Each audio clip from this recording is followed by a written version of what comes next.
Salutations, everybody.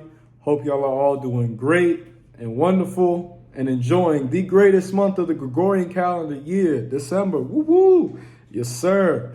Um, this is episode 2, the second installment of Chillin with Dylan, Sports, Music, and Life Takes. Now, I know there was a different title previously.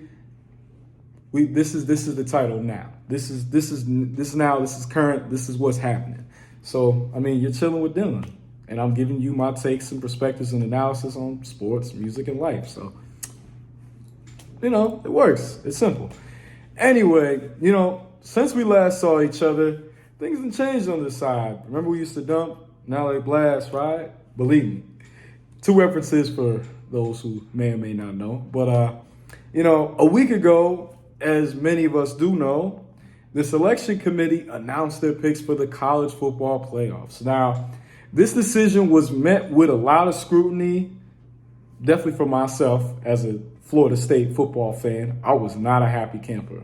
Like, anybody who was around me that saw me, yeah, it was like Dylan was not a happy camper. And I was not. I was not a happy camper. But they made their selection. So we got to talk about, I'm going to talk about it and give my perspectives on and such forth.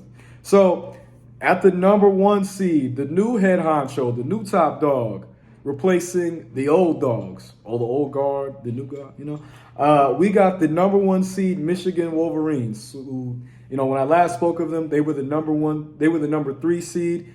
They were set to play Ohio State, Ohio State, after they beat them 30-24 and then beat Iowa 26-0 in their finale. That propelled them to that number 1 spot.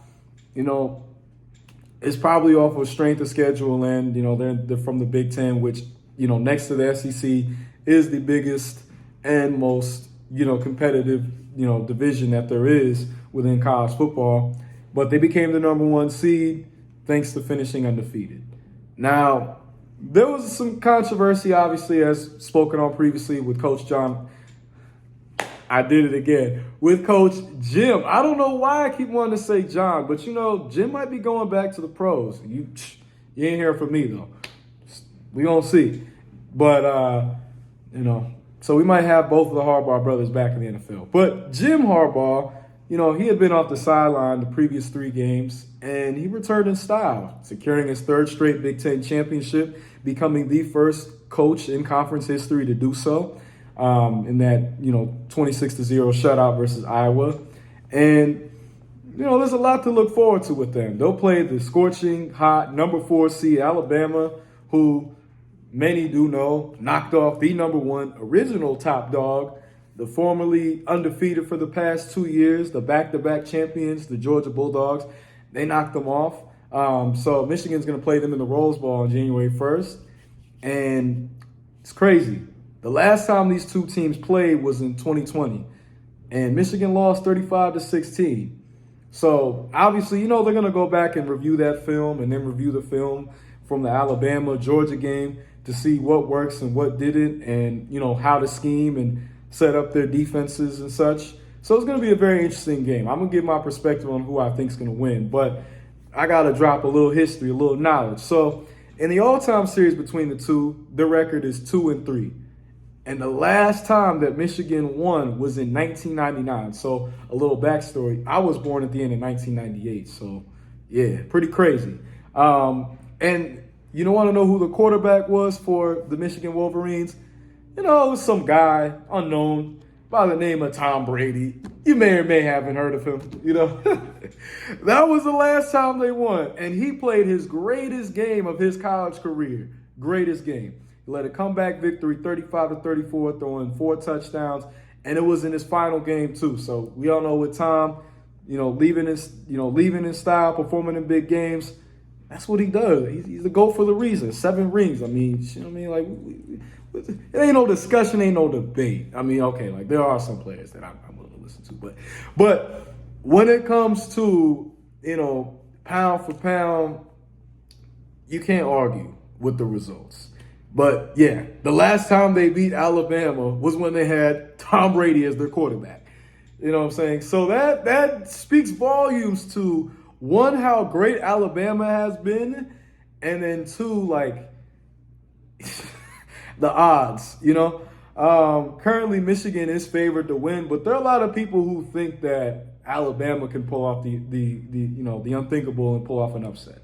We'll see. The biggest key to a victory for Michigan, though, is going to be their continued efficient formula of their balanced offense. So, they got a potential first-round draft pick in quarterback J.J. McCarthy. I've spoken on him previously. All Big Ten first team, very talented. Like I said, potential first-round pick. He's legit. He's for real. And also, they got 3-time 1,000-yard rusher. And in my opinion, the Doak Walker snub. Shout out to Ali from Oklahoma State, but Blake Corum, he been that guy for 3 straight years. Give him an award, please. He's been making mince work of these defenses, and y'all ain't been giving him the credit, but it is what it is. I'm not a Wolverines fan, but respect and credit when credit is due. But to go along with their physical number 1 ranked defense, led by defensive tackles Chris Jenkins Jr., who I spoke on last episode. He's going to be a monster in the NFL. First-round pick, in my opinion, for sure. Mason Graham, he was playing lights-out football all year. And then Keith Grant. So you got three D linemen right in the middle that if you're a running back or if you're a quarterback looking over and you see them, one of those 3 guys coming at you, it can get ugly. And then they got Buckus Award snub, because in my opinion, he definitely deserved consideration, but linebacker Junior Colson, he was one of the best linebackers this year in the Big Ten. And then they got 2 great ball hawking cornerbacks in Will Johnson, who this next coming year, 2025, he's going to be a first-round pick for sure. And then Mikey Samerstill, who he wasn't seen as a first-round guy, but a lot of people are now saying, hold up now. He might not be first round, depends on how he does in his playoffs, but he's going to be picked in one of the earlier rounds, most likely. So they have a very complete team from top to bottom. Have a very well-rounded receiver core, and then obviously have one of the best coaches in the nation in Jim Harbaugh. Jim, J-I-M, Harbaugh.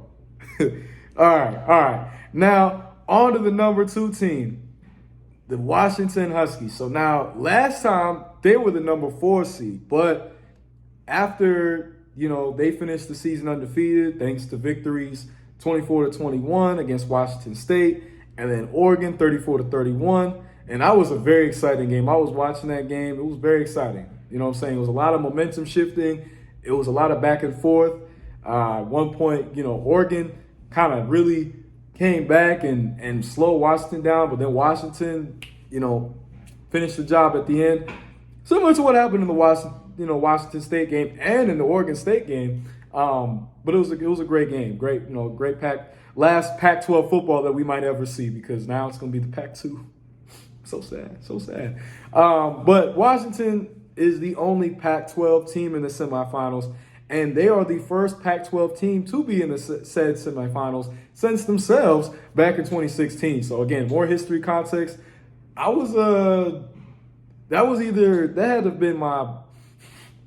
was my senior year of high school, because I graduated in 2017. So the 2016, 2017, yeah, that was my senior year of high school, the last time they was there. So, crazy.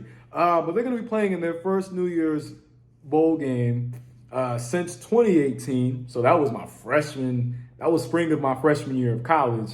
And this is going to be their first Sugar Bowl ever. So, a team like Washington, who has a great history themselves and a great pedigree, this is a big deal. And they're going to be playing the rising number 3 Texas Longhorns, who we're going to get to them in Alabama after this, but they're going to be playing them. And they also have a 2-3 record against them all time. And the last time they played each other, crazy enough, was in the Alamo Bowl last season, and they won 27-20. So one thing about Washington is they win these close deciding games, but they finish the job. They win. A win is a win. A dub is a dub. A victory is a victory. The job was finished, in the words of the late, great Kobe Bryant. So the biggest key for victory to them is going to be, once again, that explosive passing offense led by Heisman finalist and Maxwell Trophy Award winner. Congratulations, to Michael Penix Jr., who's one of my favorite quarterbacks in the nation. And he's definitely a first-round pick after the season he's had. He's overcame a lot of adversity. balled out all year. But the key is for him to regain that earlier season form because he started out the year hotter than he ended up. He still was very good, but that start of the season, he was, going nuclear, throwing torpedoes all across the field. But they got a plethora of playmakers. You got, in my opinion, and I'm biased, I'm going to throw a little context here. I went to high school with him. There's another player on Washington that I went to high school with. So I'm going to come across as biased, but I promise y'all, I'm not. I just have seen them work their way to where they're at now, and I'm very proud of them. And they have earned all the props and credit that they should be receiving. And they both are going to be on NFL rosters playing on Sunday. No debate, no question. But back to what I was saying. But arguable, my opinion, but Biletnikoff snub wide receiver Rome Odunze, who all year, doesn't matter what defense you put in front of him, he's going to get his. He's going to get busy. He's going to make tough catches. He's going to stretch the field. He's going to be physical, like that. He's as complete of a wide receiver as you could ask. Now, the actual Biletnikoff Award winner, Marvin Harrison Jr., I talked about him last episode because of Ohio State at the time was the number 2 ranked team. Marvin Harrison Jr., as we all know, he has the potential and talent to go number 1. You know what I'm saying? Not to take anything away from him. But if we're going off of who had the better season, I got to give it to Rome. I went to high school with him, so I'm biased in a way, because someone who might have went to high school with LSU's Malik Neighbors might be, is going to be saying the same things I'm saying, is echoing the same sentiments. But Rome has been balling all year, best receiver in the Pac-12, arguably top receiver in the nation right after Marvin Harrison Jr. or the best, depending on what metric we're going. Also got a shout out to my boy Keenan Coleman, FSU. All right, we're going to talk about FSU a little later. But they have, right beside him, on the other side, 1,000-yard receiver himself, Jalen Polk, who I spoke on last episode, has some of the best hands in the nation. And then the breakout star from that Pac-12 championship game against Oregon, another Jalen McMillan. So, the defense started keying in a little bit more on Odunze and Polk. So Jalen McMillan was like, hey, don't forget me. You know what I'm saying? We might got Batman and Superman over here, but you can't forget the Flash. He was just jetting down the field, having his way against that Oregon secondary. And then they also got one of the best running backs. Now, I would put him in the category for the Doak Walker Award, in my opinion. Like I said, I think Blake Corum should have won it, but I think Dylan Johnson, I'm biased because we got the same name, even though his name ain't spelled the way mine's spelled, but it's neither here nor there. But he had an amazing year all year, as I stated previously, was a big reason why they won certain games, such as like the USC game. And, he's a 1,000-yard runner, bruising back that, can take and give out punishment. And he's going to be a big factor in this Texas game because Texas got some run defenders with them. But now, I mentioned last time how the defense wasn't necessarily the biggest calling card for Washington, but they're very underrated because they've played some talented quarterbacks.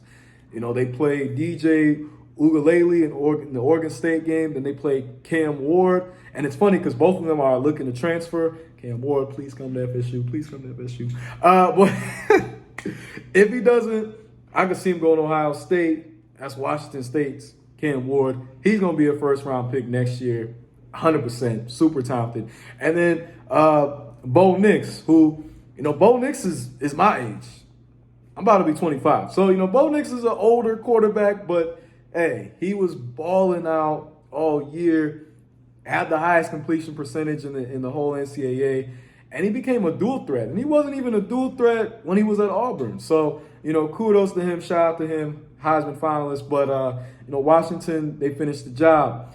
And that was thanks to their defense, being able to contain him and, Bo Nix in that Oregon offense. And like I said, I mentioned Rome. We went to high school. I got another guy to mention, Edefwan Ulafosho. Now, he, in my opinion, and again, this is biased, all that, but very talented linebacker, can play middle, outside, weak side. Does not matter where you put him. He is a playmaker. He gets to the ball. He's physical, and he's relentless. That's the kind of linebacker that you want on an NFL team on Sundays. But he's a senior this year. He's been a big reason why they've been able to hold on to their leads, and he's been a big reason why, they've got so much faith and confidence just as a team and as a unit. They play very confidently. So him and cornerback Dominique Hampton, who's also a senior, they definitely need their props more. The Pac-12 isn't seen as a defensive conference, never has and never will be. But there's been a lot of great defenders that have came out of there. So we're not going to act like, they don't play defense down in the Pac-12.